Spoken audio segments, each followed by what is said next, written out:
I think we've got quorum. Yeah. So let's go ahead and get started then. Welcome everybody. Is everybody able to see the title slide? Does that look okay? Yes. Great. And as you know, I record these and then edit and post the, I edit out the breaks and things like that, and then post it on the YouTube channel, so you can review it there as well. So that's what's happening. Let's look at the How is agenda. your background? I'm sorry? Oh, sorry, I'm talking to Ben. Right. Yeah, you can each pick backgrounds and you can download them, and also there was on the UMS. Ed, you're in my background. I'm in my background? You're are in my background. Ah, okay. Right. If the consensus is I should go back to orbiting, I can do that as well at the next break. But let's go ahead and proceed.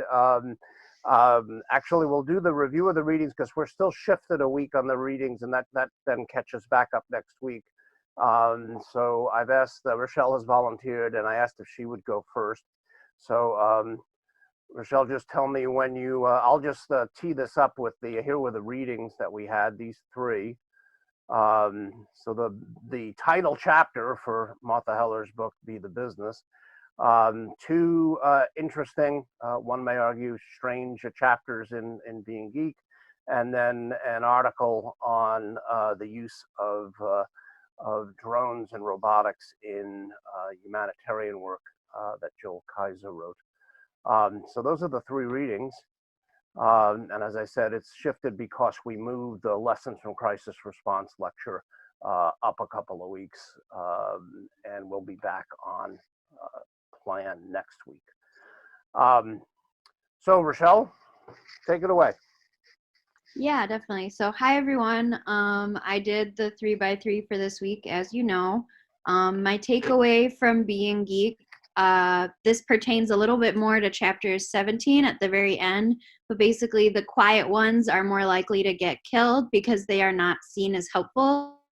And so the way I interpreted that is that, in other words, when you do not speak up and take initiative at work or in meetings, it can result in being undervalued or seen as a non-essential to the business, kind of like how the quiet villager that the wolf would target in the game that we read about, and how it's easy to get consensus from the village or the business to kill off that person or kind of let them go based on what the business needs.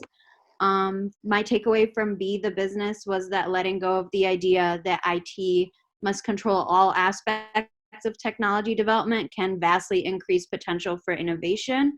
In the book, in the chapter rather, they say that in order for IT to be the business, they also have to let business be IT.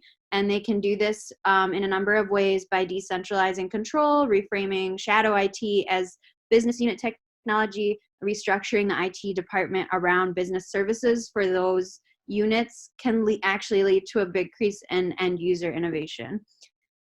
And then the third takeaway was from the We Robotics article blog that we read. Basically, I should preface this with saying I'm a dual degree with the public policy school at Michigan, so I'm a little biased, and the policy and governance stuff that they brought up caught my attention.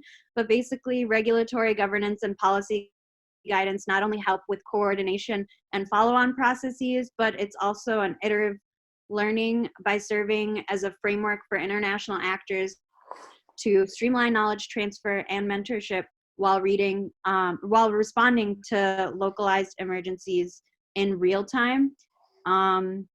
I think that's really long, so I don't need to expand on that further, but we can go ahead to the critical questions.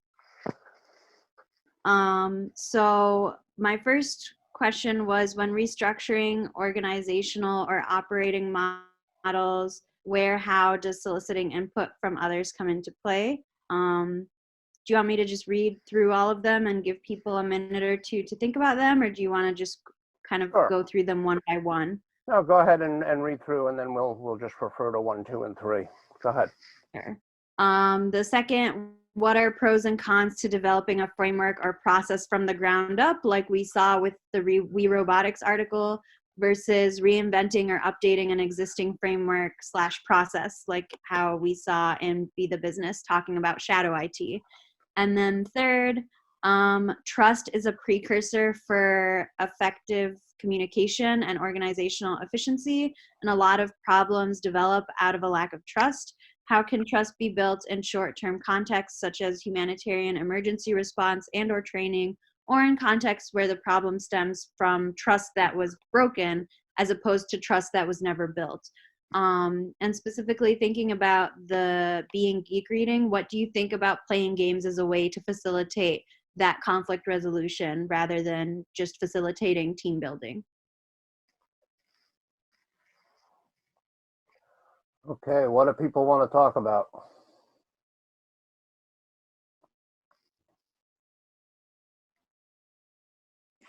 I can jump in. This is Adrienne. In terms of Being Geek, I really liked the strategy of the back alley bridge, where he took the two managers that tended to bicker with each other at the staff meetings and strategically placed them as teammates on this lunchtime card game. And over time, developing trust, they learned about each other and what made each other tick. And what was this? I don't remember. They talked trash, right? And so in that process, that was a means of not only learning about each other, but also learning where that safe line was to push one another's buttons. So I thought that was a very interesting strategy. Anybody else?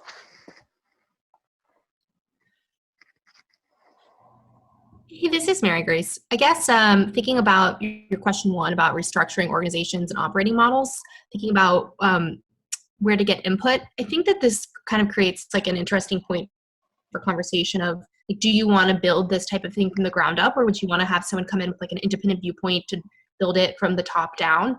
I think that there are potentially benefits to two, but there are trade-offs in as far as time or authority or kind of I guess you could say overall sort of, I guess it still comes to timeliness and how organized it is. But I think that's kind of an interesting tension to maybe think about.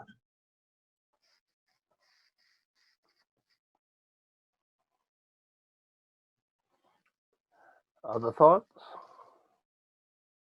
Hi, this is Erin. Just to build off of what Mary Grace was saying, I think it also depends on who you have on your team at a given moment in time. I know, for example, I worked for a bank. By the time I worked there, it was a 200 employee bank, but my boss was one of the original 10 people that worked there, and they had a bunch of talent that was there from the ground up that got to design what the bank looked like. And so where these people could probably be paid a lot more and work for a lot larger organizations, they all felt really invested in the company and the success of the company, and it was kind of their home. So I feel if you do have the opportunity with the right people to get input from your team members and build an organizational model together, it can not only make a structure that works for the people that you have, but also keep those people invested in the company. Also, regarding the first question, how we can solicit input from others come into play. There was this event in my past career experience where newly recruited personnel was invited into a senior management meeting that happens once every month that goes over the level of sales, the most important issues. And at the end of the meeting, the newly recruit could comment on what he or she thought about the meeting and what kind of insight he got. The thing about such methodology is that no matter how much you develop a framework or operational model to obtain inputs from others, unless the culture is there, it's not going to work. So in my past company, what happened was since it's such a senior executives talking about important things, newly recruits were scared to give like an honest opinion about what they think. And before they actually went into the meetings, they had to talk to their team leaders and, basically go through what they were about to say and get it approved by the team leader. So there was no way that they are going to get an honest opinion from the people who was attending that meeting as a learner. So I think going behind developing the operational models, you really need to tune in that culture that everyone's voice is heard, no matter what the environment is, to make it work rather than just putting a methodology into practice. Huijin, just out of curiosity, where were those meetings taking place? Was that here in the States? Oh, well, it was my past company in Korea, and it's actually, I can give you the name. It's Hyundai Motor Group. It's like a auto manufacturing company, and it's one of the most conservative cultures in Korea.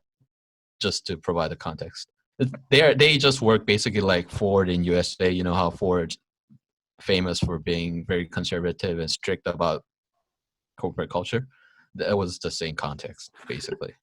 Sure, but the whole like rehearsing the response that's going to happen ahead of time, that seems like a very saving face sort of move.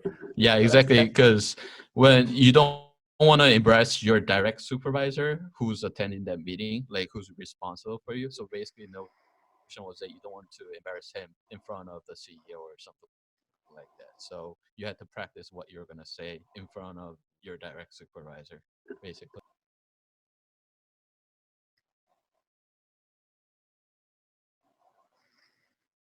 Other thoughts? I can jump in and give my own opinion about question 2.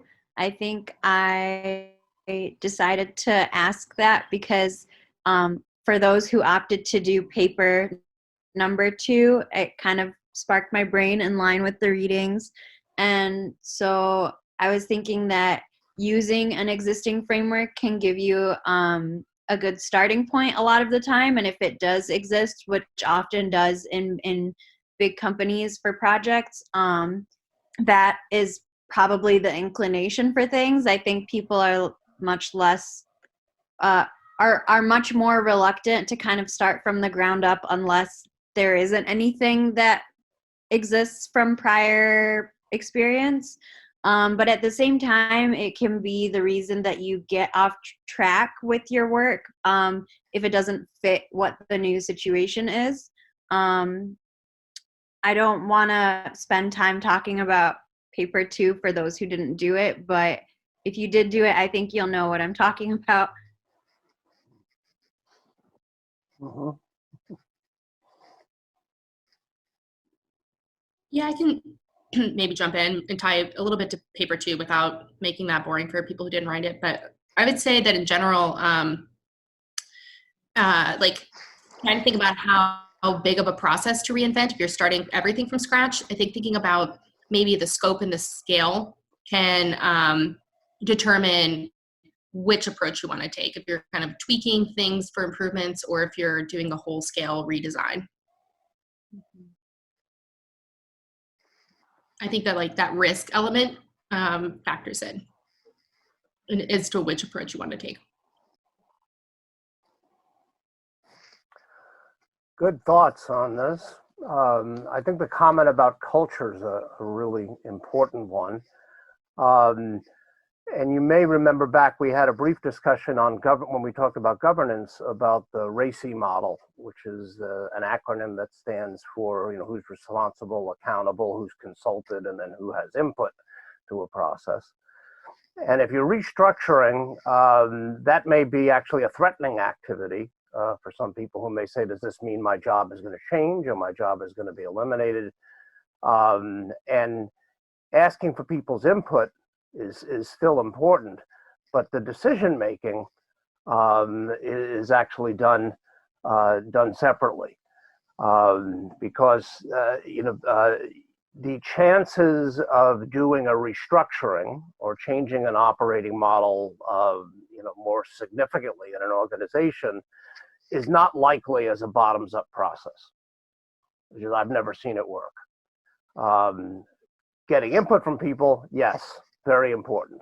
But ultimately, when you think about decision making, it's, who's making the decisions, and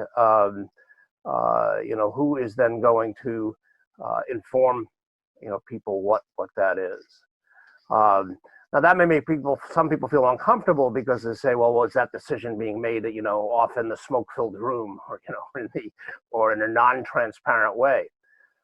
But when you're making decisions about how the organizational structure is going to change, and that does impact people's jobs and what roles they play in the organization, or whether in fact they continue with the organization, that the privacy of that is actually respecting people's dignity. And so then there's discussions that happen with people one-on-one about that.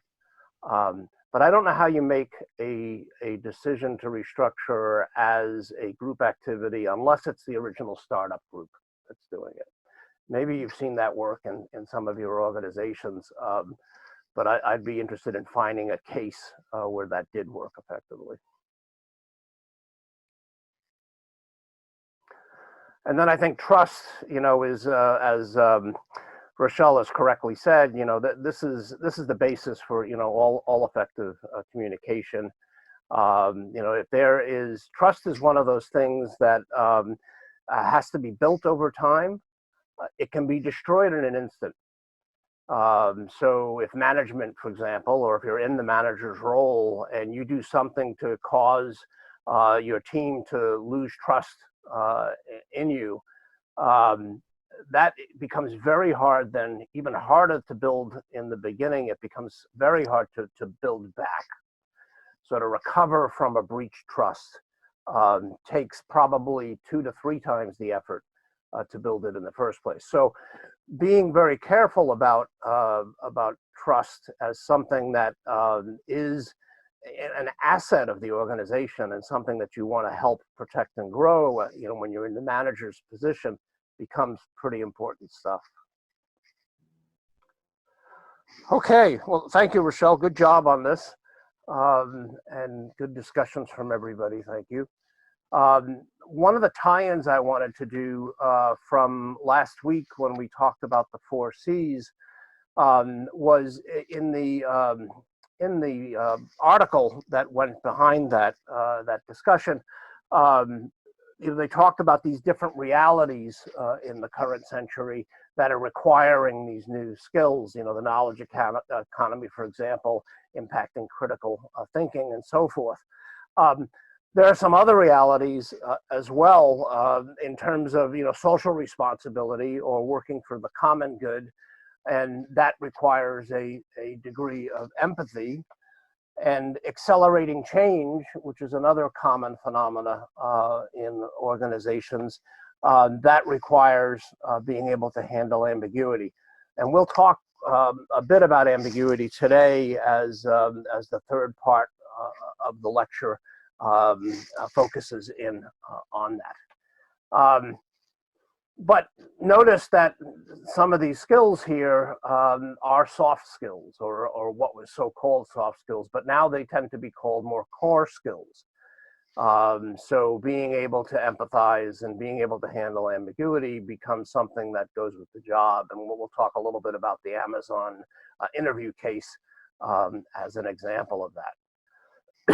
I'll pause here to see if there are any questions before I go into the part of the lecture on engagement.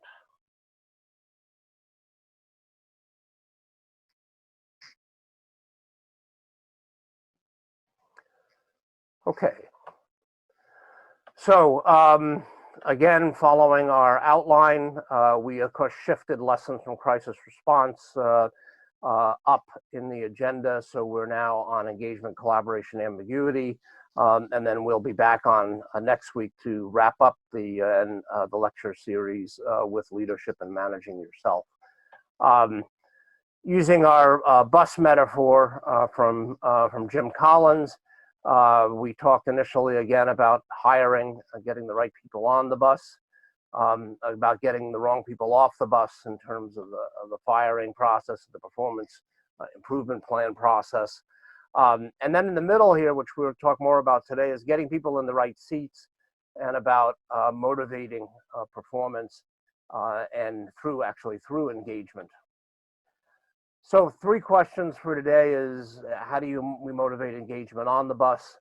And what does it mean to manage and collaborate, in all directions in an IT organization? And how do we deal with an ambiguous world, which may actually be a very timely discussion given the crisis that we are in on the planet.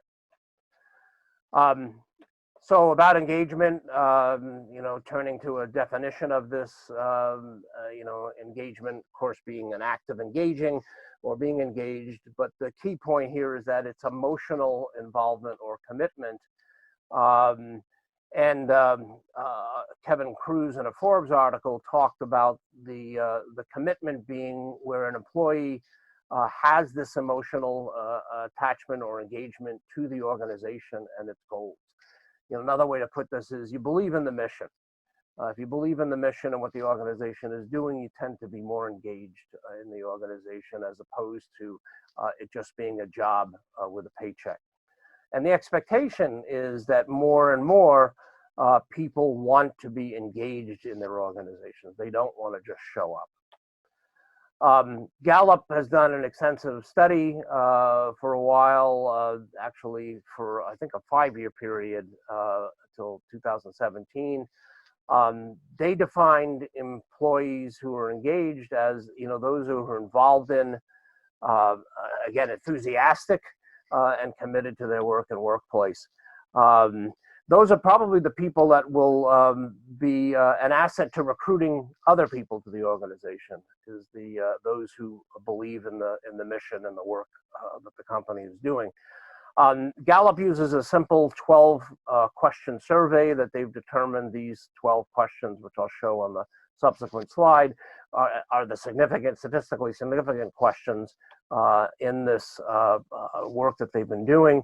But it has some interesting questions on it. The one that question 5 is, my supervisor or someone who works seems to care about me as a person.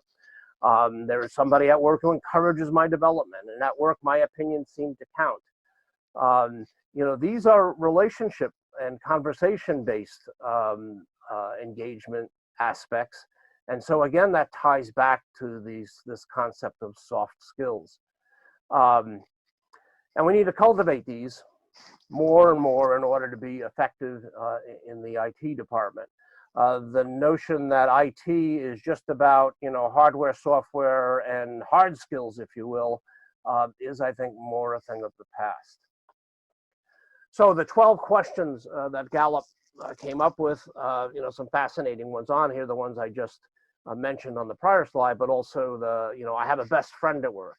I was surprised that was actually ended up being a significant indicator as well. And then opportunities to learn and grow as the last one. So when they create an index from all of these questions and they look at it over time, they actually were tracking it on a daily basis for this period of time, from beginning 2014 till mid 2017. And the engagement percentage didn't change that much, first of all. But second of all, look at the percentage on the right-hand axis. It rarely gets above 35%, meaning that 35% of the workforce feels engaged. When Gallup first did this analysis, it ended up falling as somewhat of a bombshell on the workplace, and the fact that just a third of all employees felt that they were engaged is a pretty staggering number.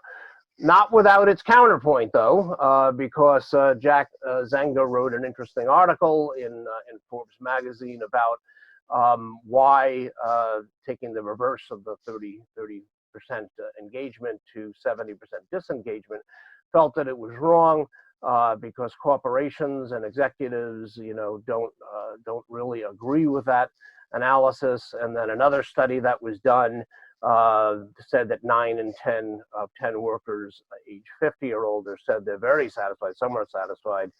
I wonder whether that's a generational measure, in that research that was done in the AP report. And then surveys that are done frequently in organizations, 360 surveys that 59% report that they agree or strongly agree with the questions that Zenga was reporting on that measures employee commitment. So again, is there a differentiation between commitment and engagement? But this is why it's always good to look at the point counterpoint whenever, particularly when you're looking at numbers that seem rather large or rather small in the case of the Gallup survey. It still begs the question, what's the solution? So if we're in the manager's seat, how are we, what are we going to do about this?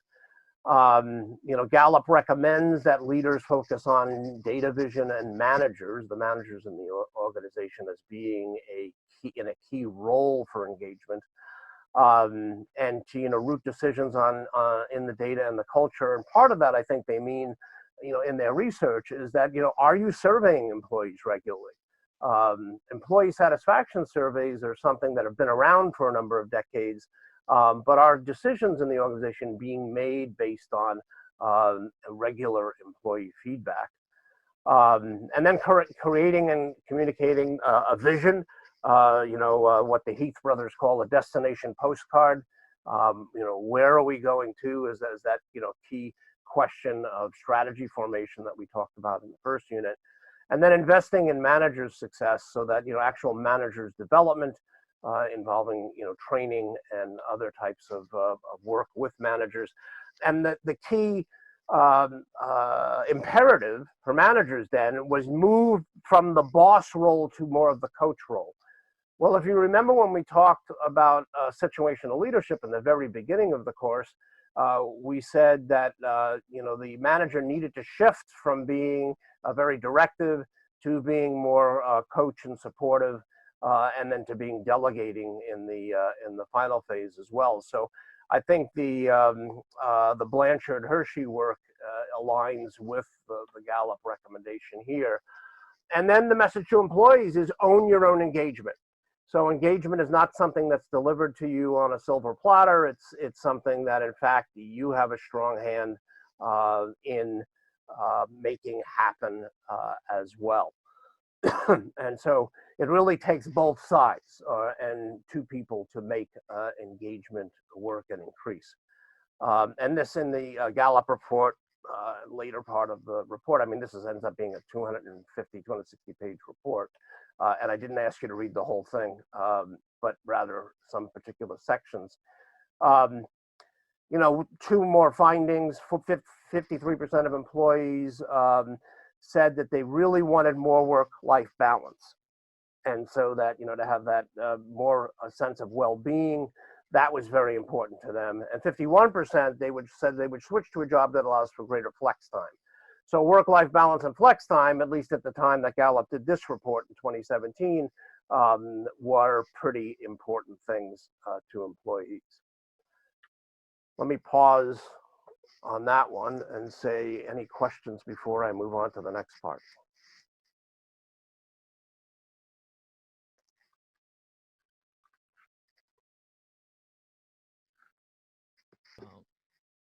I think this notion of being engaged changes a lot given the current circumstances where almost everyone's working remotely.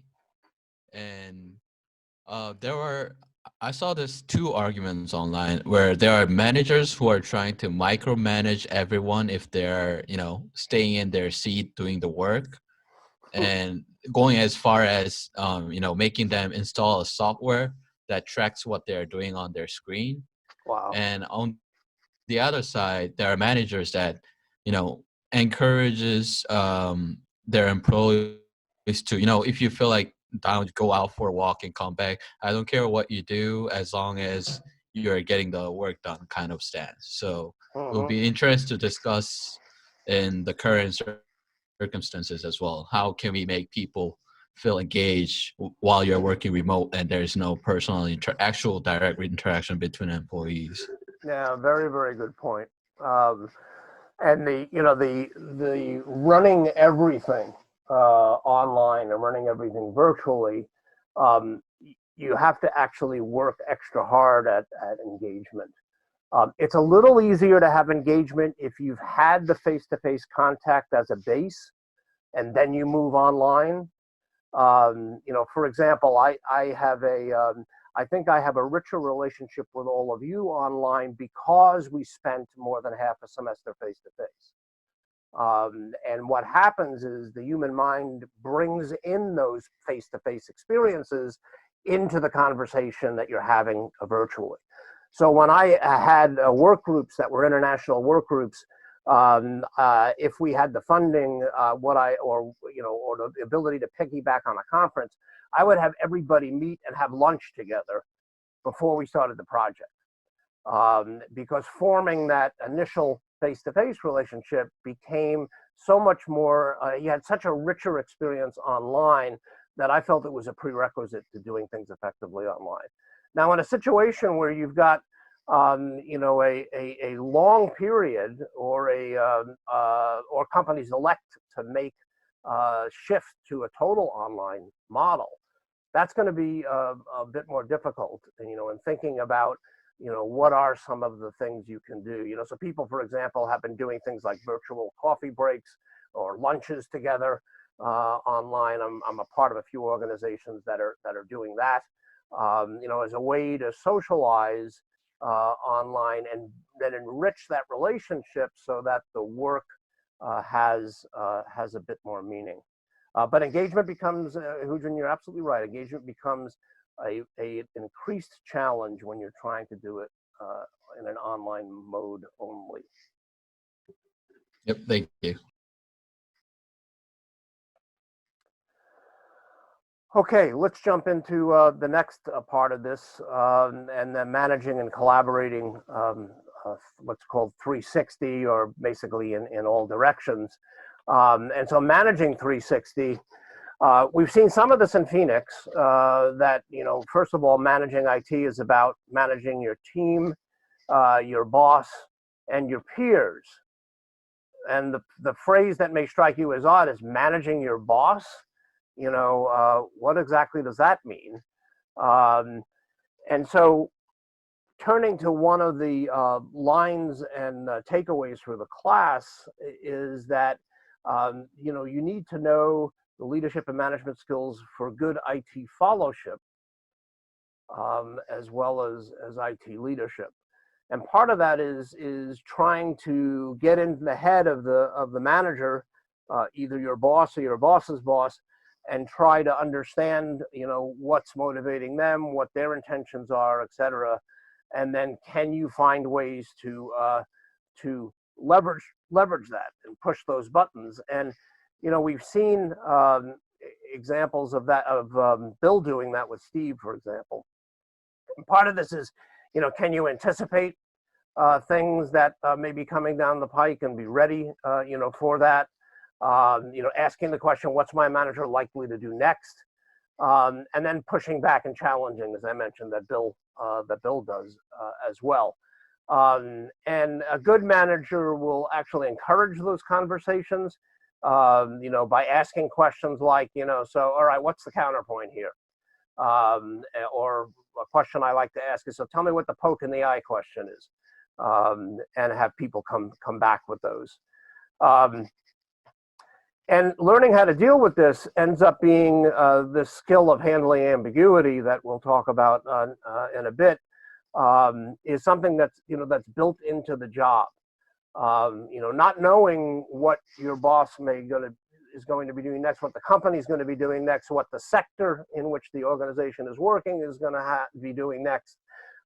These are all things that are part of the thinking and anticipating, and trying to what's called sense making, make sense out of the ambiguity or the chaos that's operating. Something that we're all being asked to do in the midst of this pandemic is, how do we make sense out of this chaotic situation? More on that in a bit. Because oftentimes the CEO or the CIO in the IT department is going to ask you or your team, go solve this. And that's the extent of the direction. And so you've got to make sense out of that. You may ask some questions to help clarify it, but you're expected to go and figure it out and solve the problem. That's also what customers expect. I have yet to see, for example, a perfect specification from customers. I think that especially when it comes to technology, it's almost impossible for customers and end users to fully conceive of a system. So a little bit more about that as we proceed. Jump in and interrupt at any point, by the way, if something strikes you as odd and you want to challenge something or add to it as well. Managing 360, there is more often done what are called 360 appraisals in organizations. And this is where a part of performance reviews is you get you have a self-review, you have subordinates providing a review for you as the manager, other managers or peers, your supervisor, your immediate supervisor, which is the most common type of performance review, top management, and then customers as well. So 360 means, what's the input from all of these, or at least more than one, which would be typically the immediate supervisor. I'm going to interject a story about president of a company I worked for in Silicon Valley. His name was Doug, and hence this is the Doug story. But he was a peer of mine in this technology company, and we were always at each other's throats, and very much like the two workers we read about in the Being Geek readings for today. We were both experienced managers. He ran engineering, and I ran client marketing, which included customer service. Our boss, the CEO, when the company was acquired by Lotus Development, our boss was fired. And then my colleague, Doug, got the job. And I remember we having a screaming match in the conference room, and I was ready to walk out and quit. But I took a deep breath and said, I'm not going to act on this right away, go home and sleep on it. And I decided not to quit. I stuck it out, and we ended up making it work. And the way we did it is that if there was a problem that I needed to talk to him about, especially one that he would be upset about, like inventory turns when I was running the manufacturing group, I needed to get out of his line of fire, and so figuratively walk around the desk so that we're both yelling at the problem. He was still yelling about the unacceptable numbers and things like that, but then together we were focused on the problem rather than he versus me on that, and that worked. And some may raise the question, well, is this capitulating to somebody who's acting like a bully? Well, perhaps that's one way to look at it, but that's focusing, I think, on the wrong problem, because if we shift the focus to solving business problems and put our energy towards the business problems, that then ended up building support and loyalty. And he ended up telling me months later that he couldn't have done it without me. And his boss, the vice president, also commended both of us on that. So that was an experience I'll never forget, and one that I think served me well. But it was a matter of getting inside of the boss's head and figuring out how to change and reframe the situation, and then get problem solved and work done. There's also the some people say, well, I can't make that happen because those people don't report to me. And I would say, I don't agree. I think everybody has the ability to influence manage. I had somebody on my team one time used to get people to do things by leaving M&Ms on their desk, which I thought was sort of an interesting way that when they were able to help her with something, she'd leave them a little pile of M&Ms on their desk. You know, whatever serves your purpose, but the notion that you can influence others that are around you, you're actually experiencing this in your work teams now. Nobody reports to each other on your project teams. And so influence management is a key aspect, I think, of making teams successful, especially when you don't have control over it. And you remember Bill, he had to cultivate his relationship with Chris and John in order to get things done in the organization. And so they were peers, or at least in other reporting structures. So he had to win them over. And then he had to figure out how to work around Sarah by cultivating a relationship with Maggie. I don't recommend working around people, but sometimes to get something done, you need to find the person who can help you make it happen. And again, this involves social skills, conversational skills, and so we're back to soft skills again. And there's a book that you can pick up and read. It's been around for a number of decades, but I think it's still a bestseller and still a good book to read, which is Dale Carnegie's How to Win Friends and Influence People, which is chock full of good ideas and techniques for influencing the people around you. Managing your peers is also about managing customers. The first is listening to them. And I had a manager, a vice president once, who used to always, when he would ask somebody a question and they'd respond, he would say, "So what I hear you saying is," and then he would rephrase it. That's known as a listening check. And doing that built rapport and strength of conversation between the two. And so it was something that I learned from him. And then this business about managing customers is about customer delight rather than just satisfaction. And so again, this is another type of engagement. Are you engaging customers with your software? You know, Apple in particular is very good at doing this. And it's also about excellence in design. So for those of you that are working, in UX and HCI, this is about building engagement and delight into the system.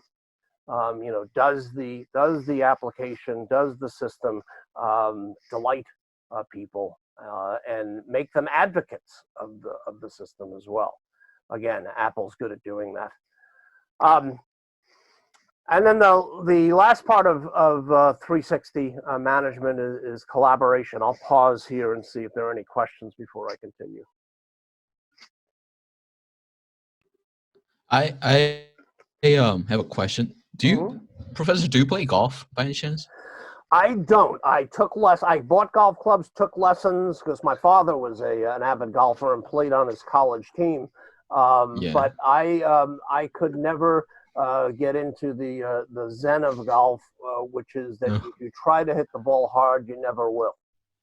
Okay, because like in a lot of global cultures, like being able to play golf takes you really far in terms of building social relationships within a company, and especially if you want to go to like the executive levels or higher manager level, you really need to play golf. I just wanted to find out if that was the case in US as well.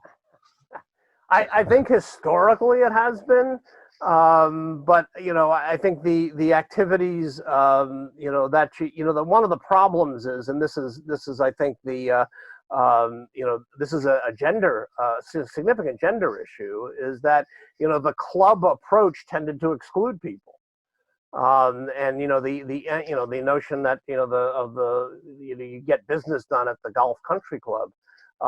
Now the emphasis, is and should be on are we being more inclusive of people. So, sometimes, for example, it's working on charities with people, and having charities or days where the organization does volunteer work These are pretty common on West Coast companies, for example. It's been for many years in Microsoft is a good example. So I think it's moving, and hopefully is moving away from the club atmosphere. Although, you know, people who play golf love the sport. So Okay. Yeah. I have, as I said, I have a nephew. My father was, you know, on the college team, and I have a nephew who was also an avid golfer. I didn't get those genes though. They skipped me, went around, you know, to the down to the nephew. So collaborating is becoming more and more a prerequisite. Steve, you have a question. Let me pause. Sorry, I just wanted to tack something onto the end of that conversation. There's a study out there that it's kind of funny. As looked into CEOs and their pace. So CEOs who golfed actually made more money than CEOs who didn't, but they're also notably worse at their job than the CEOs that didn't golf. The ones that played golf were worse at their job? Is that what you said the study said? Yeah, exactly. So so if you were a CEO that golfed, you would make more money than some of your peers, but you were actually worse at your job. Yeah, and one of the measures of CEOs is what's the ratio of, you know, of their salary increases to stock price increases. So that's one I suppose could argue that if you're spending too much time on the golf course, you're not paying attention to the business. But interesting point. Okay, continuing then with collaborating. You know, collaborating inside of an organization, that may be more obvious, and so is collaborating with customers, getting close to customers, getting regular customer feedback and input. But collaborating with competitors, either potential or otherwise, that's not so obvious. This is what we did in NetHope, is we created a group of the IT leaders in the top 50 international nonprofits. And it started with Save the Children in 2001 when I was there. And then the International Red Cross joined, and we had large organizations and small organizations that paid a significant amount of dues to participate in the collaboration. And then Global South members were invited for a significantly lower fee to be part of it as well. And we got deals and discounts and other types of things that were benefits I'll talk about in a second of this. But collaboration was one of the key founding principles of the NetHope organization. And we had 4 hypotheses that you know, it's got to be better, faster, cheaper to share technology than it is going to be to do it separately. That corporate sponsors are probably going to be more engaged and support projects that we're doing, you know, if they benefit more NGOs rather than just one NGO. That shared network is more robust, having greater reach, you know, particularly to the vulnerable populations in the world. And that having compelling applications will drive the network benefit. Those were the 4 hypotheses about doing NetHope. And this model of collaboration, you know, which is sort of predicated on, you know, who are you partnering with? It first started with information sharing, or the commiseration level. You know, people would get together and say, oh, I'm having this problem, are you having this problem? And you know, how did you face this? And then finding other people that were facing the same problems you were was an incredible relief to people. And so that basic information sharing, but notice that is doing things first as an individual organization and then sharing, you know, the results of it, talking about it. And as you move up this pyramid of collaboration, trust is beginning to build. We talked about trust earlier. And here we were partnering with external corporations because it was easier to partner with a Cisco or Microsoft or Intel, who were giving us large grants to do some projects together. And then we started to do joint projects where we would have a project team formed of the various members. Network Relief Kit is what NRK is, and satellite installations across sub-Saharan Africa were another project. And then we eventually trusted one member to go off and explore some new technology or some new process or service, and then come back and share it with the rest. And so this level of trust increased, but the top three levels were all about sharing some need or some interest, and then figuring out how together to go off and do that. So that was how collaboration built in the NetHope experience. The value proposition for members, and especially for NGOs which have very small IT budgets relative to the organization. The IT departments tend to be about 2.5%, 2 to 2.5% of revenue is the IT budget, whereas in North American corporations, it's more like 7 or 8%. And if you're in financial services or you're in technology, you're spending well over 10% on the IT department. But why nonprofits would want to become members is because NetHope basically extends their staff. There was the consultative aspect of giving advice to each other that we had also assigned a value to. Economies of scale in terms of getting grants and purchasing hardware and software, and so on. So there were a number of benefits that we had, but probably one of the key ones is that we ended up developing very high-level access to technology corporations. So senior vice presidents, chairman of the boards were people that we regularly interface with in NetHope, and so that brought added value to the nonprofit IT departments. Why would corporations on the other side want to work with NetHope? Well, they could have broader impact, as I mentioned earlier, and greater leverage of their contributions. They can work through the IT leaders of the nonprofit organization, which lowered risk. It was more likely that a group could better implement a technology grant than any one individual organization could. And they wanted to support the model of collaborating and working together rather than everybody doing their solo act. We had 6 core values in NetHope. We started off with these first 5, and then we ended up, as we realized how important trust was as we grew, that trust above all else was added. And one of the drivers for NetHope was we had a scarcity of resources. So, we didn't have the ability to go into our board of directors or to our senior management team and say, well, corporations are spending 7 to 8% of revenue on IT. Why don't we triple our IT budget? So that we can, get some of the things and do some of the things that our corporate partners are doing. That's just not going to happen. If you can get a 10% increase in your budget, you're lucky. So collaborating became a way of addressing that scarcity and having greater impact and reach as a result. And we read about the NetHope values were in last week's reading.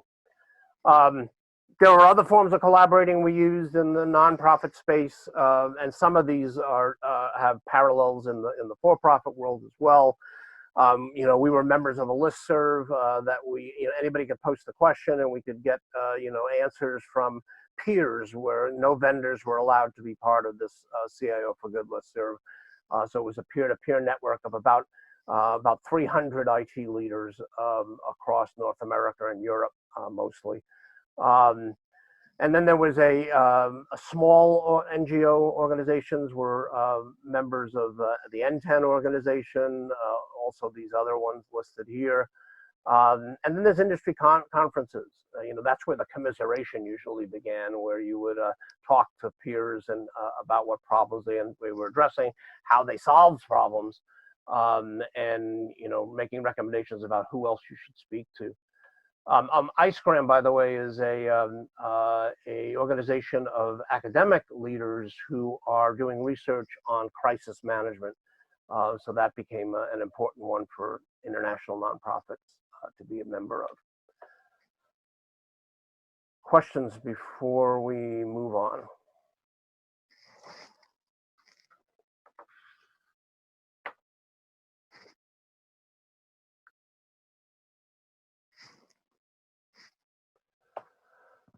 Okay, we're at break time then.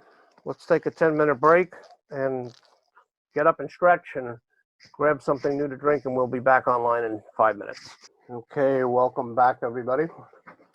Let's get started about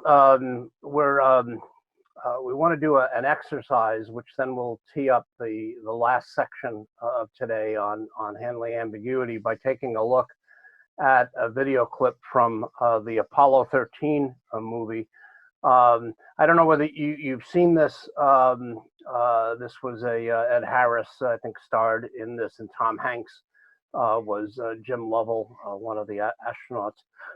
Kevin Bacon was also on the astronaut team with Tom Hanks. And so this film was released in 1995. You can find it on Netflix or Hulu or one of those.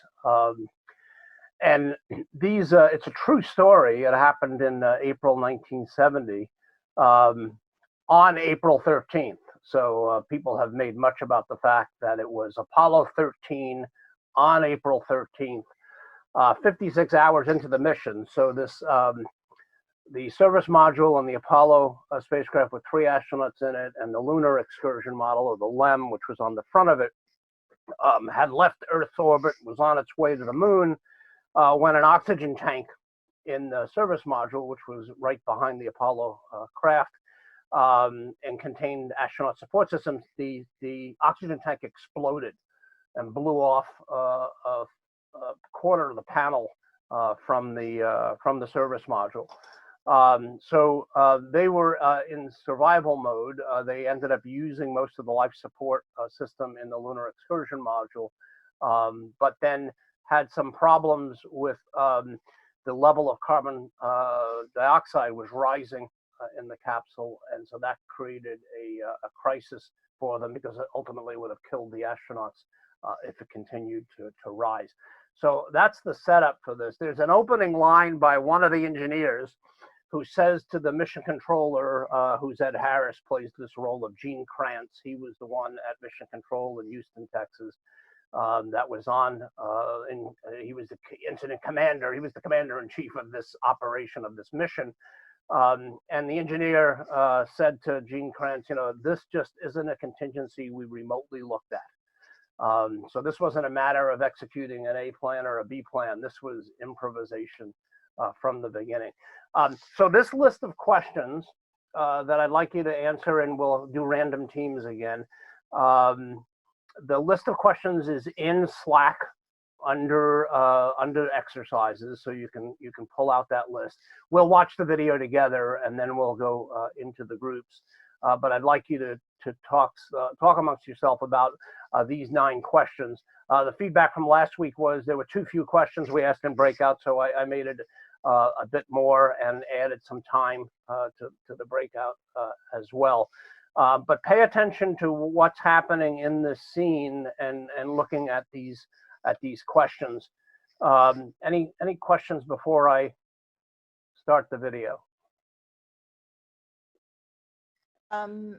Will the characters' names be made explicit, or in terms of like when we break out and we can talk about them, or their roles? Will their roles be, you know, either one or the other, so that we can identify who's who easily? Yeah, unfortunately, I don't have a directory. That's a good suggestion, and I don't have it for this one.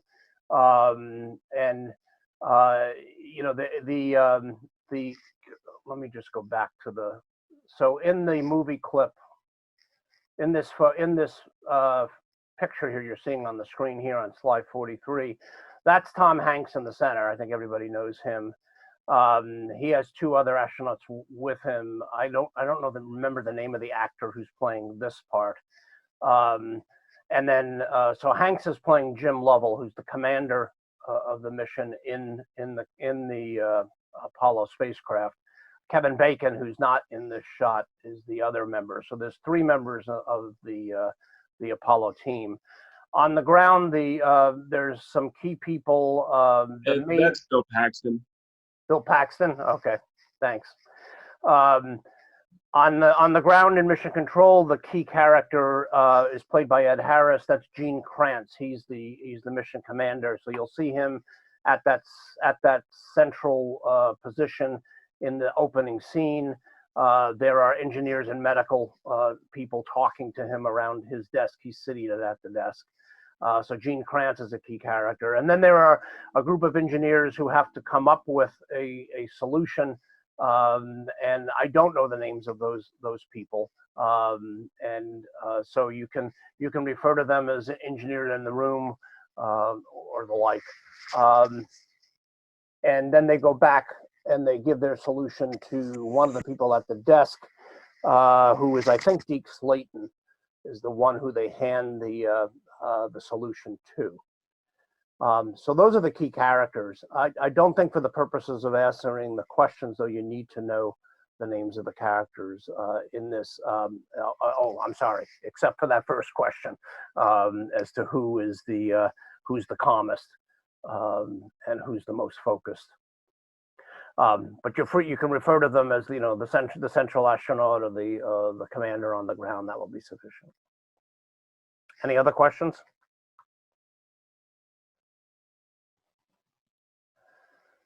Go and send everybody to the breakout session, and Well, everyone should copy the link first Yeah. before we get kicked out. right, copy the link first, please. All right, I got it. I'll also put the link in Slack so everybody has it there. Not like the old days where you just roll the old the old TV cart into the room and hit play.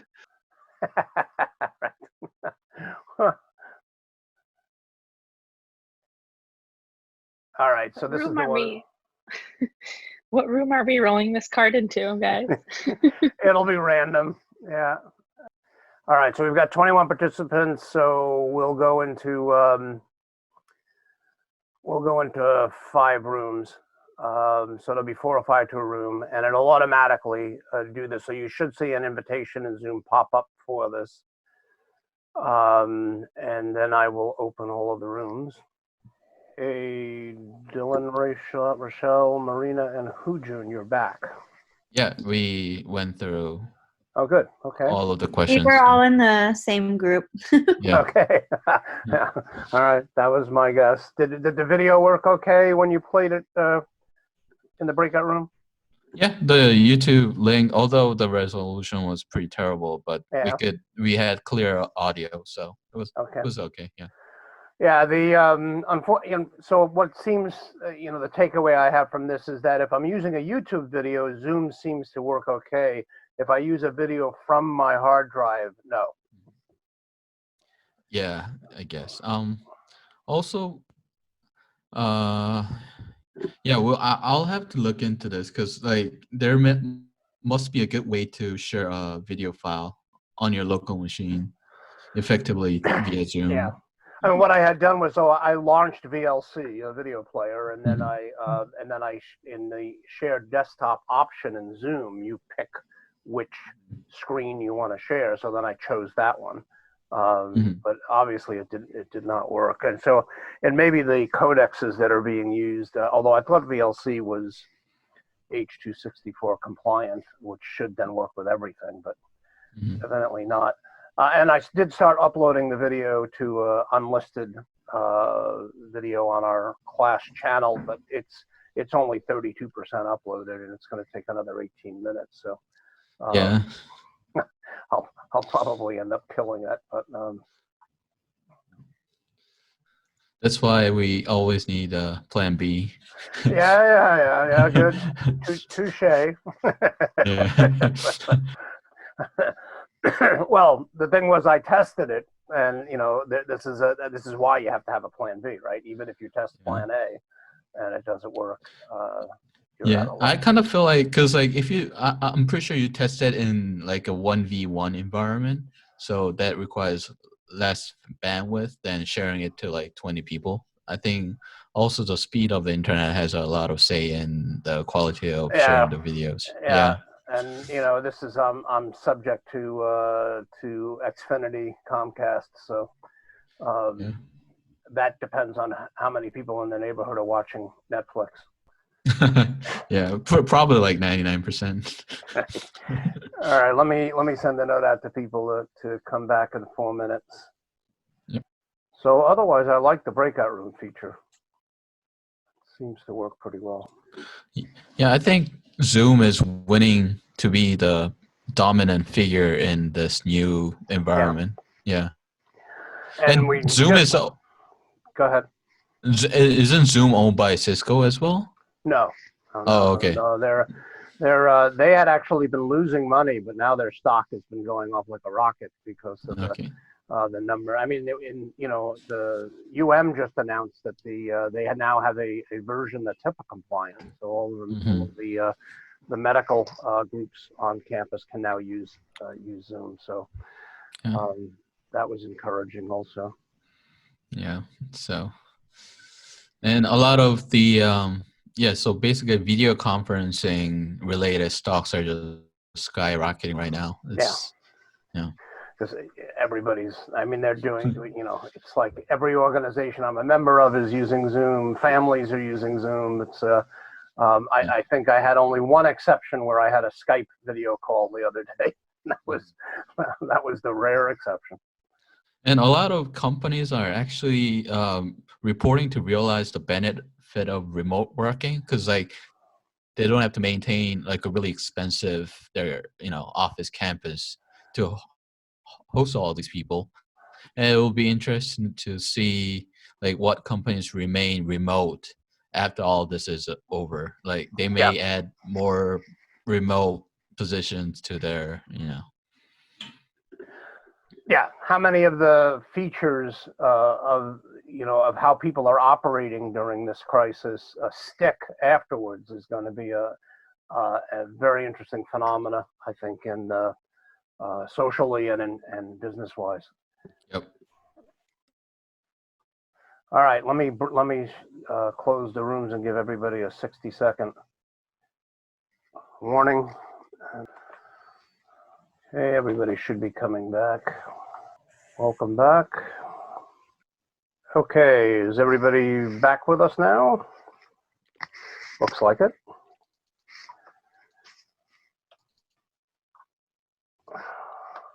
Okay, so for team report outs, let's go.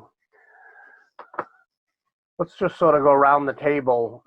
So have each group take a question. Of the 9, we'll have some repeats, but who wants to take the first one? Let's split this into 2 parts. Who'll take 1A, situation awareness?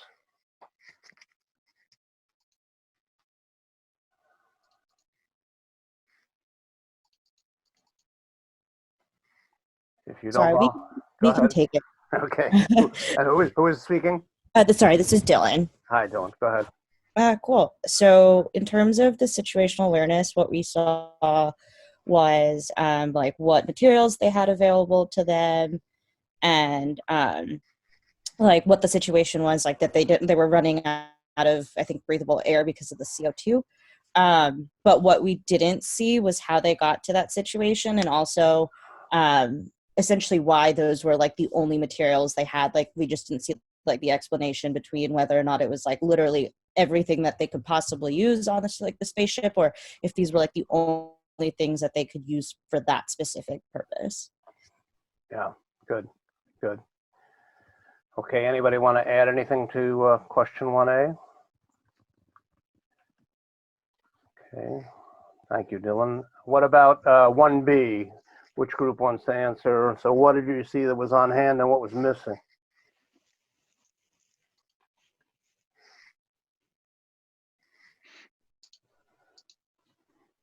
We can go. This is Mary Grace. Hi. So as far as what they had on hand, it essentially looked like a number of odds and ends of like the equivalent of household items that you might have, random equipment, bonus things laying around from the capsule or the module that they were in. I think kind of what was missing was basically like a high-tech like redundancy within the system. And so kind of, effectively like they had to create the backup system from scratch. So Right, right. Yeah, I don't know whether in the video clip you saw they had that initial discussion where Gene Krantz, the mission leader on the ground, when he hears that it was a round cartridge in one craft and a square cartridge in the other, saying, tell me this is not a government project. So that nobody ever thought of making them interchangeable parts. we Okay. did, that part was cut for us. They kind of like just started where they're like marching into the room and then they start problem solving. Got it. Okay, great. Yeah, that's the core scene, I think, in the movie for this. Okay, so who was, let's go to the second question. Which group wants to take so who was most calm and who was most focused? And again, you don't need names. You can just identify the character if you can. Which group wants to take that? We'll take it. This is Steve. Okay, Steve. We said that the most calm of, I guess, all of them were the guy on the radio and Tom Hanks taking the orders. But and we also discussed that a little bit, why it was important that the commander or the person at the command center who was communicating these need to remain calm. And if you think about it, if your command center is giving you bad news, you probably would permeate pretty quickly through the rest of the flight people. Right. Most focused, we said pretty much everyone on the aircraft there were very focused on trying to stay alive. Yeah. But everyone on the ground was also very focused on keeping their crewmen up there alive too. So there was a lot of joint, really good teamwork happening. Definitely. Okay, thank you. What about this third question? What was the chain of command? What roles did you see getting played? This is Becky. I can take this one. Okay, good. I think so. It started from the engineers reported the issue to the commander, and the commander kind of asked them to come up with some kind of solutions, and the chief engineers kind of let other engineers to kind of problem solving with what they have, and they also rolled out instructions for the reporter to communicate with the astronauts. Mm-hmm. So yeah, the astronauts kind of listened to the instructions and did what they had to do. Good. So it definitely went through a sequence from the mission controller, commander on the ground, passing it then to we don't quite see how it got passed to the group that's dumping all the parts out on the table, but then there's that group coming up with a solution and writing up the specs for that, and then bringing that to the back into the mission control room, and then it was actually another astronaut who was sitting at the desk who then relayed the instructions up to the Apollo craft. So a very very specific chain of command that was functioning there. How about this related question though? How was delegation managed? Question 4. Who wants to take that one on?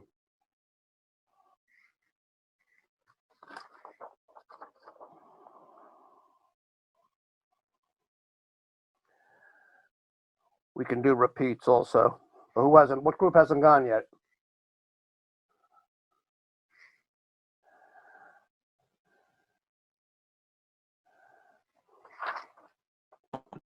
I can go again. This is Dylan. In terms of how the delegation was managed, it wasn't super clear from the clip necessarily, like the exact chain of command, but it seemed like the person at the beginning who was like, these are the supplies we have, we need to make like a filter. It seemed like he seemed to be running the show. I don't know if he necessarily had the power, but it seemed like because he was super aware of these are the constraints, this is what we need to do to get them out. It seemed like he was sort of running the show and everyone was sort of happy to let him take the wheel. Right. So in the room where they were building that that ad hoc contraption, then the guy that was at the head of the table had dumped out the box. He seemed to be the one that was then saying to the rest of the group, "Figure this out." Right? Unfortunately, the piece that got cut in the beginning was when Gene Krantz, the mission controller, looked at the other three who were bringing him this news on the CO2 cartridge, said, you better figure out how to get a round peg in a square hole fast. And then the next scene, you see him dump this other guy dumping out the box to the group. So the fascinating thing was the mission controller did not, delegated it 100% to the group to solve. He was not in the room. And he basically stayed at his commander location, and that was rather remarkable. So that even in a significant crisis, he fully delegated it to the team to solve the problem. How about this end goal? What was the goal of this? This is Erin. I can take this one. Okay. I think in simple terms, the end goal was to fit a square thing into a round hole. right. Yeah, but even beyond that, what was the why were they doing that? They needed to get the CO2 levels back up in the get them down, right? Okay, yeah. That's the first why. Why were they trying to get the CO2 levels down? Something exploded. I think we missed that part. Okay, actually, the astronauts would have died if the CO2 levels had gotten up above 15, or they would have started to pass out and hallucinate. It would be carbon dioxide poisoning. So eliminating the CO2 was definitely one of the why. But the why behind that was you don't have astronauts to survive, and that was the key end goal. Right? Is to get the astronauts to survive. Good. Okay. Let me skip number 6 on breaking down the problem and go to the constraints. What were the constraints that you saw in this? Couple of key constraints. I can take that one. Okay. Who is this speaking? Roberto. Roberto. Okay. Go ahead. So I think it was material, time, and communications. How is communications a constraint? So, well, not really. It didn't seem like they were struggling with communication. So definitely were the materials that they had available, and make sure that it was the same that the astronauts had. No, exactly right. For anybody else notice any other constraints? Time. Okay, so they definitely were constrained by the number of items they could use to solve the problem, because it had to be things that were available on the spacecraft to use. So that was a huge constraint. And probably the key constraint, Roberto, you also mentioned, is time. So the clock's ticking on this. They have to solve this problem before the CO2 level gets to 15. So they had a huge time, well, not a huge, a small time constraint that was a huge problem. Professor Happ, I wanted to back up Roberto, though. Our team came up with a realization that they were limited to verbal communication, right? They couldn't see. There were no cameras to communicate what they were supposed to build. Right. And even because of the time limitations, they came up with some notes about the steps to build, the instructions on what to build. Exactly. But they said that, like gray tape, when it's like, oh no, because somebody was standing over the shoulder, they're saying it's like, no, we mean duct tape, right? Right, exactly. And what did they say? An 18-inch strip, and they said use your forearm, to measure it. Right. So that you're absolutely right. That was all verbal communication was a constraint. It's somewhat ironic because they had cameras on the spaceship, but evidently those were only to broadcast from the spaceship back to Earth. they didn't have cameras in mission control to broadcast up to the spacecraft. Remember, this is 1970 that this is taking place, and so we have rather limited computing power at that time. Good. So that answers number 8 as well, about how the information was communicated. It all had to be verbally, even though they did produce a written document. They then went through that step by step. How about this last one? What about improvisation? What things did you see improvised here? What were the elements of improvisation?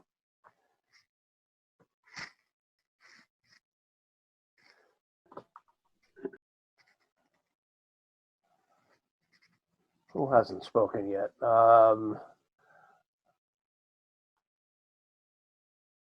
Spandan, what do you think? What were the improvisation elements? So the key elements that we discussed were like rolling with the punches, you know, kind of never getting stuck in any kind of like obstacle way. So for example, when the bag tore, the engineers in Houston, or the people who were communicating to the astronauts, easily could have like given up, but instead of like just like dwelling on what exactly happened with the problem, they immediately started thinking how to solve it. So I think that was like one of the key improvisation techniques that they use, is like whenever there's an unknown risk that pops up, they kept moving forward with it, and like always trying to work around. So. Okay, good. Who has something to add to that? Well, I can add something to that. So it's Roberto again. Yeah. So I believe that the improvisation, like the whole situation, stems from it's an unexpected situation. Of course, again, they are against the clock, and they have limited resources, so that makes them improvise and go quickly. Yeah. Did you get a look at that device they built that they plunked down on Deke Slayton's desk, and he said this is what they got to build? Did you see that device?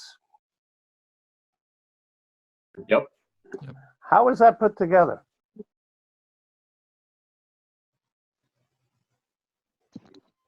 With duct tape. Literal duct tape. Duct tape, exactly. Here's like, this is like the ultimate improvisation element, is the fact that they had to use duct tape to hold this together. They also, you remember, they ripped the cover off of the flight plan, and they used the cover so that you could see when it was on the desk. They had this plastic cover was bent around the top of it and held down by the duct tape. So they used the cover from a report. They used duct tape. They used, obviously they had the 2 filters. They had a hose to connect those 2 filters. That hose was probably used on one of the, from one of the space suits that was going to be put on if they had landed on the moon and walked on the moon.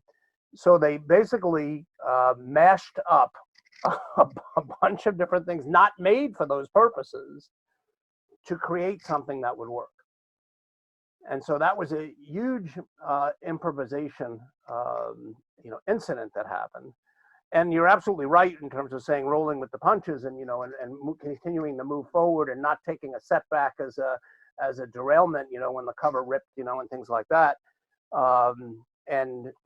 Again, they were totally focused in on the goal and how to reach that goal.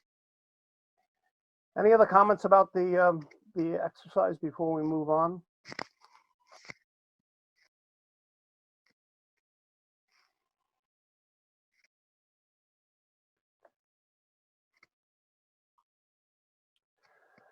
I have one thing Yeah, to, go ahead, please. Sorry. I was just thinking while I was watching it about design thinking and how breaking everything up into parts and trying to look at them with a beginner's mindset and not assume that their function is their only, like an element's function is not its only purpose or potential. Right. So I just wanted to make that comparison. Very good. Excellent. Yep. Yeah. How can we, it's also a significant design within constraints. how can we make this work with only these parts? And how can we broaden our thinking about the purpose of these? I don't know that the scene actually happened in real life in the room of dumping the things out on the table, but the item that was built was true to life.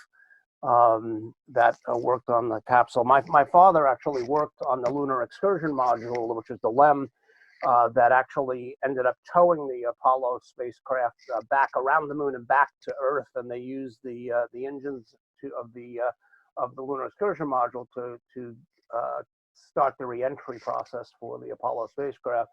And after they successfully landed and were picked out of the ocean, the company my father worked for, Grumman Aerospace, they actually sent a towing bill to North American, who were the ones who built the Apollo spacecraft. They sent them a towing bill for 250,000 miles of towing. So the engineers kept their sense of humor. Okay, thank you for the report outs on that. A few takeaways that I had jotted down when I first saw this was that this is urgent. It's a life or death crisis. It's definitely having to improvise under time pressure. Scarcity was not a limitation, and good enough worked. I mean, look at the duct tape, and then a high degree of collaboration that happened.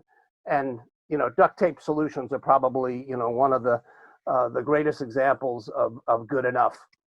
It worked. And a constrained, urgent problem, they faced it by saying, let's break it down, let's get it organized, let's build the filter. That was the words as he dumped those parts out on the table that he said. And breaking it down, getting it organized, keeping that end goal of building a filter ends up being a key way of handling a constrained urgent problem. We'll come back to this. So I'd like to now segue into handling ambiguity, because this crisis, and actually most crises are by definition ambiguous. The one we're in right now, the pandemic, is a huge ambiguous crisis because no one can tell you its extent, its duration, and even some of the the parts of what happens next. And so it's having to make sense out of chaos. That's a key part of crisis. Now, there are some positive definitions of ambiguity as well. I like this one that, if you do a Google search in ambiguity, you come up with this one, this being open to more than one interpretation.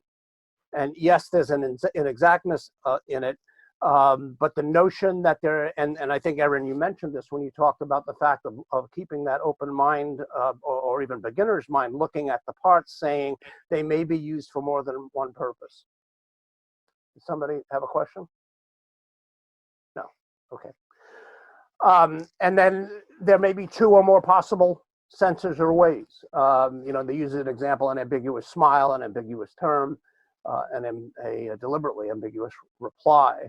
And so ambiguity may cause consternation, may cause discomfort and frustration, but it also can be an opportunity for looking at multiple interpretations. And so it's often reframing the problem as what's the option is one way of also facing ambiguity. I attended my wife and I went to a cooking class in Verona, Italy, and the chef Moreno, who I refer to as Professor Moreno, was showing us how to make tortellini. And the first thing he does is he takes a bag of flour and he pours it on the table, and he starts to, he makes a little volcano shape in it, and he starts mixing it with his fingers. He puts 4 eggs in the center, starts mixing with his fingers. And the first question came from those of us who were in the class: how do you tell if the dough is mixed well? And he said, well, you close your eyes, you touch the dough. You think of something beautiful, and then you touch the dough, and you'll know when it's ready. You have to use the senses. And then the second question, when he starts rolling it out on the table, is how do you know when the dough is thin enough? And he says, well, you can see the grain of the table. The grain of the wood shows through the dough, and then you know that it's thin enough. We're like, okay. And then he said, for most dishes, most Italian dishes, you need to taste and adjust, taste and adjust, taste and adjust, unless you're making pastry. He said, if you're making pastry, you must follow the recipe exactly. Otherwise, the pastry will not turn out right. It needs to be at the right temperature, the right ingredients, etc. Now, most of business, and I would argue even including technology, is about making pasta, not about making pastry. And sometimes it's useful to ask this question: am I solving a pasta problem or a pastry problem? In other words, am I handling ambiguity or not? And so the multi-sensory approach in the pasta approach, or having the ambiguity of the situation that you have to sense your way through and make sense out of, is a key part of ambiguity. Now, why is it important to handle ambiguity? Well, everybody in leadership expects you to be able to handle such situations and such projects. You know, take a look at the Amazon interview case as one where they're actually testing applicants to make sure they handle an ambiguous situation. And it's your opportunity, if you reframe this as a positive, to prove your value add, to show that, you know, you can make some sense out of the chaos, and that you can break down a problem. You can look at options, you can look at pros and cons of the options, then ultimately for decision making. I'm going to skip over this this 3x3 summary of the Amazon case because some of you actually may be doing this in one of your assignments. But this is one way to look at that case as well. I will point out that the middle point here on the takeaway, that, you know, many candidates freeze up, you know, when they're given a problem that can't be solved with the information they were given. And then the way through that is to ask these clarifying questions and talk about that thought process that they would follow, and then ask for push back and ask for some additional information as well.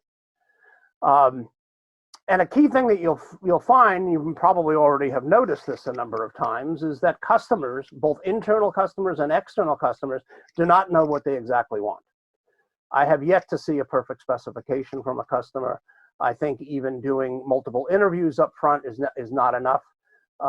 You ultimately have to show them prototypes. You have to show them, you know, the phase one, and get reactions and feedback, and then adjust. And so this taste and adjust, taste and adjust, taste and adjust is very much like phase one, adjust, phase two, adjust, phase three, adjust. And that's the way most projects iterate through, and which is why agile methodologies have become more successful, is because the iteration is embodied within the agile process itself. So dealing with ambiguity, so if we think back to that case we just watched on Apollo 13, you know, there's this staying calm and focus, because panic's not a strategy. This, you know, exercising situation awareness and context, you know, asking what do you have, what don't you have, making assumptions and decide an approach, what you know and don't know, break it down and get it organized, you know, build a minimum viable product, which was, you know, this Apollo, let's build a filter, the Apollo 13, which is the task. Keep that end goal in mind, which is the bottom line of it. Make A and B plans, which are options, which I didn't do for the video, and then use decision trees to help with understand and flesh out the decision-making points, and then organize your roles. Be clear about who's the commander, who's the backup, and who's playing what role as you go through this. And if you'll notice, the projects we're doing for the senior management team proposals and presentations have these elements that have been part of the plan of action that we've been following to get there. And these building blocks are an important part of that process. Situation awareness, again, is, you know, clarifying the problem, getting clearer about, you know, and thinking and developing some options, and then getting a better understanding of the context, and, you know, and that may be the constraints. And so assessing the context is what situation awareness is about. Let me turn just briefly to a case where we were asked by the Secretary General of the International Red Cross, that's like the CEO of the organization. He went on a trip to UNICEF in New York, and he got a tour of their Emergency Operations Center, which is known as an EOC for short. And he came back and he said, I want one of those. He said, build us an EOC fast, like the UNICEF one. Problem, no specs, no use cases, weak comparison. UNICEF was a child-focused charity, and we were a relief and development organization. So we had to break it down. We wanted to know how much time is fast.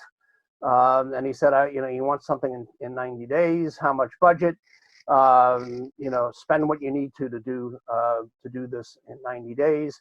And we met with the senior vice president, the undersecretary of disaster management.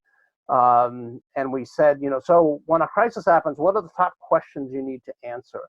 What are the questions you need to answer that are hard to answer today, or you can't answer today, that if we build this EOC, we're going to be able to answer them? And he said these 4 things. We need details on the event. We need to know what assets and resources we have. We need to know the progress that we're making on it, and then how we're informing other people about it. And we said, okay, so we need things in the Emergency Operations Center that answer those 4 questions for any disaster that's occurring around the world. Now, that's pretty ambiguous, coming back and saying, I want one of those, build it fast. So what we did was we broke it down and we said, let's do 2 tracks. Track 1 was we'll do this prototype using only existing data sources, and we'll set up this Emergency Operations Center in a room in headquarters, a conference room in headquarters, and we'll do a minimum viable product demo in 90 days and set up the room as part of that. And then the second phase, we said we'll do a more detailed analysis, and we'll consult with all of the field offices and the regional offices, country offices, and get input so that we can have a representative emergency operations center that meets globally the needs of the organization. And that will probably take 6 months to do, and then we'll have implementation that'll follow after that. So analysis would take 6 months. And he agreed to it. So breaking it down into 2 parts was a key decision.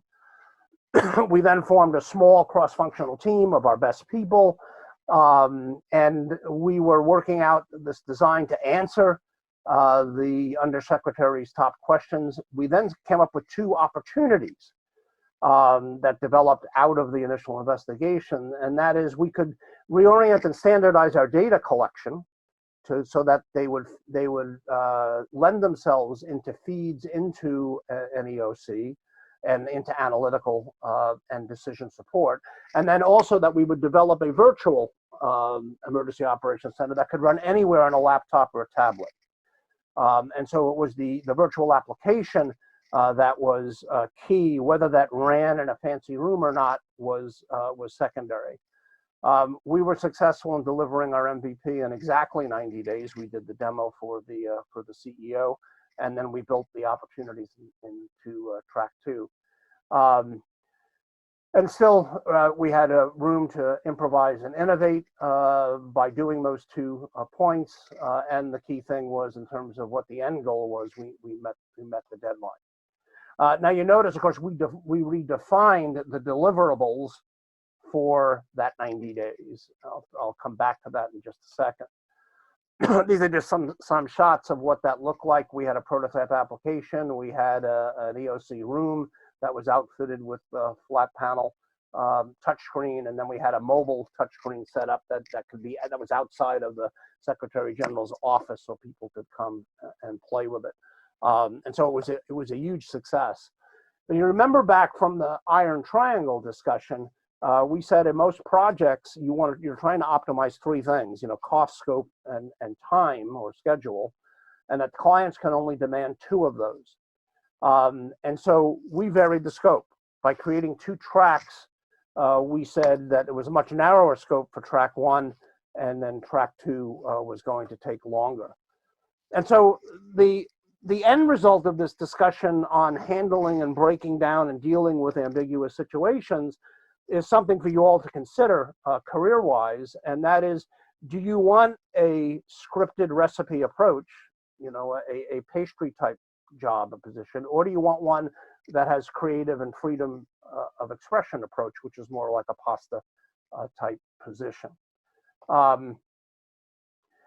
A creativity theorist had this quote that I really liked here, which is, take advantage of the ambiguity in the world. Look at something and think what else it might be, which is similar to that, as Erin mentioned, looking at the pieces that came out of the box and saying what else might they do. Roger Von Oak is the one who said this. So quickly, the conclusions. Employee engagement requires exercising the soft skills of management. Collaboration crosses boundaries in ways that the whole becomes greater than the sum of the parts. And handling ambiguity is about making sense out of the situation. Questions, comments? You're unusually quiet.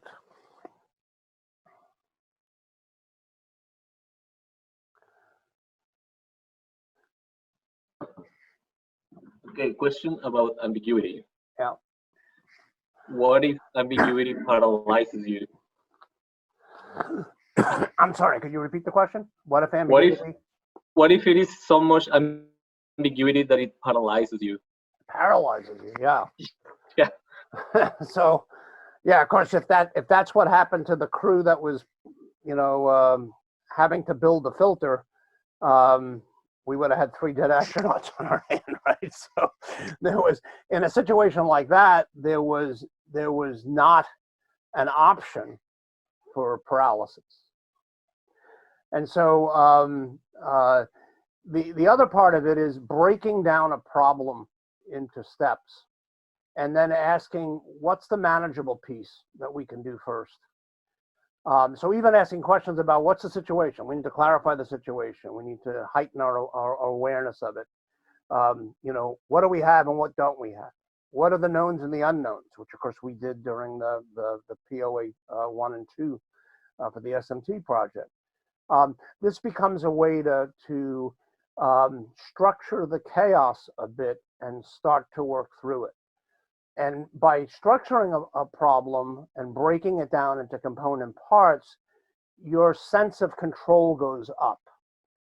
And if your sense of control goes up, you're not going to freeze. Does that make sense? Yeah, thank you.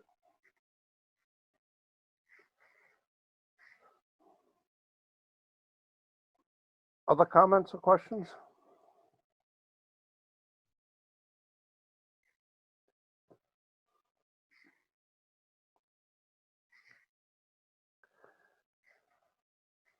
Okay, I put another break in the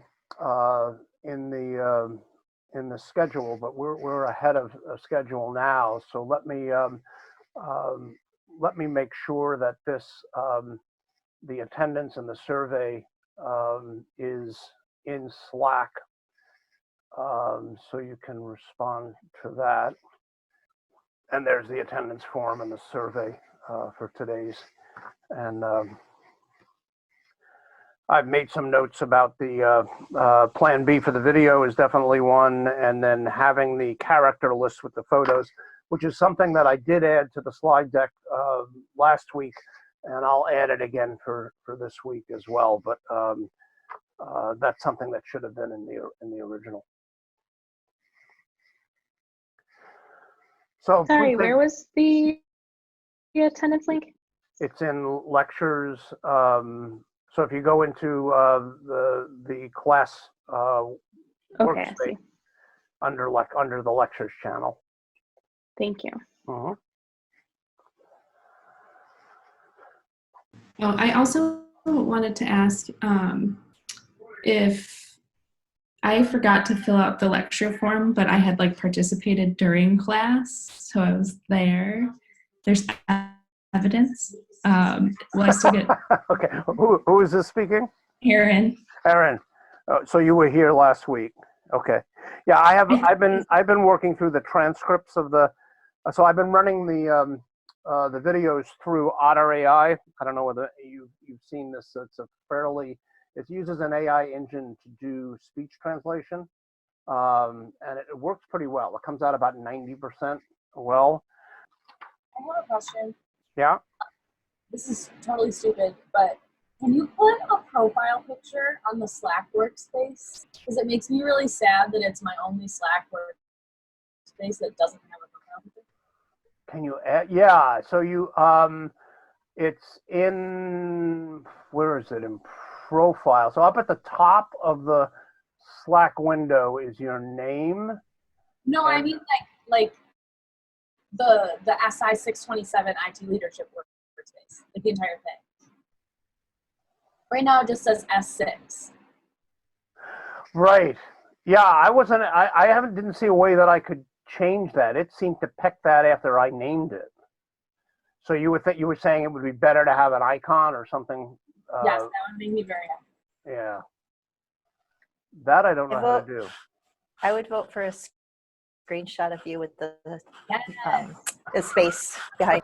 The space background.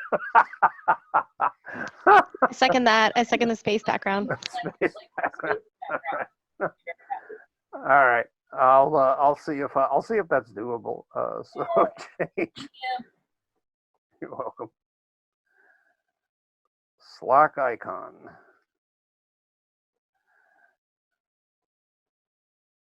Hi, it's Marina. Hi, Marina. I also did the same thing and forgot to fill it out last week, but I filled it out today, and it looks like Dylan also did the same in the comments. Ah, okay. Yeah, mine was late too. Okay. Great. So I'm glad you were able to catch up with that. But yeah, I would have said, yeah. So just let me know whenever that happens as well, because there's a separate attendance roster that Abrit and I keep that feeds into the attendance points at the end of the semester. Just to that point, where you're permitted 2 bye weeks during the semester, but also the fact that the March 12th, I think, was the one that was the optional class that we just ran a test class. So being absent on March 12th doesn't count. But if you have more than 2 absences other than March 12th, send me a note, because there is an alternate assignment you can do that's pretty straightforward to make up for that. Is there a way for us to check if we missed to sign for a lecture or something? Send Abrit a note and just ask, or you can send me a note as well. Just ask, what your current absences are, and we can pull that off of the roster. No, I mean, I've never been absent, but just in case I forgot to sign up or something. You would know that, but yeah, you would know that by the number of absences, but yeah, I don't think you're in that situation.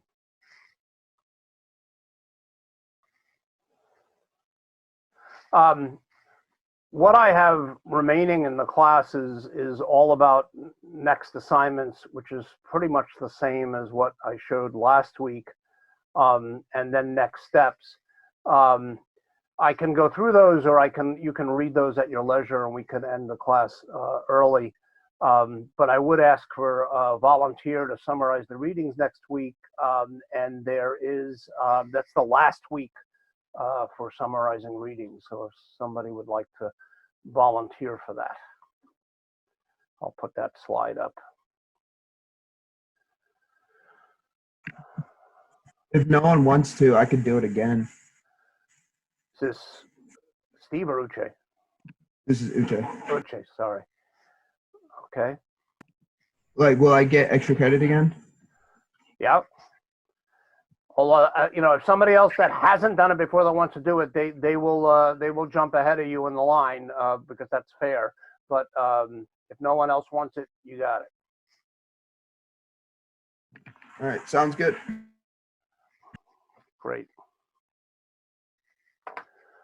And everybody can see the screen what so the readings next week, we read the conclusion and be the business. Bad news about bright future, which is sort of an interesting concluding chapter in being geek. the CIO Paradox, which is a summary of Martha Heller's other book. And then I think this will be useful, is to read this paper on strategic personal branding. And so thinking about your own personal brand and how you're developing that brand, and how that can have benefits for you going forward is worth thinking about. There is no guest speaker next week. There will be 2 practice sessions that are next week. We start the practice sessions. I think there's one group tomorrow, and there's a bunch next week to get through. We will be through all 6 practice presentations.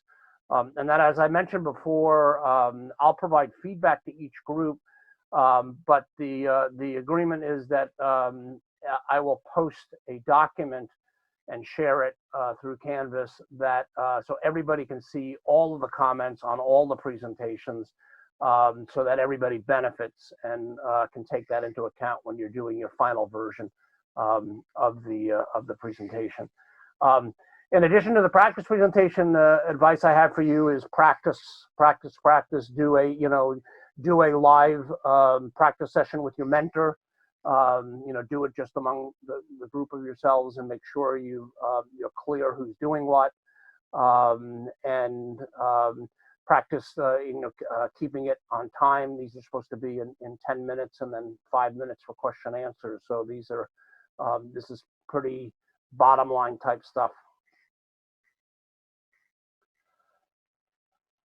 Other questions or comments?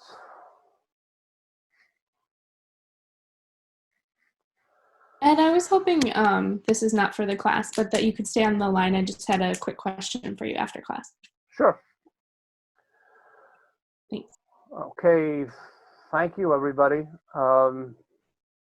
Continue to be safe and be careful out there. And we'll see you next week. We'll probably see you before then. Take care. Bye. Thank you. Thank Thank you. you. Bye. Have a good one. Thanks. Thanks, Professor. See you.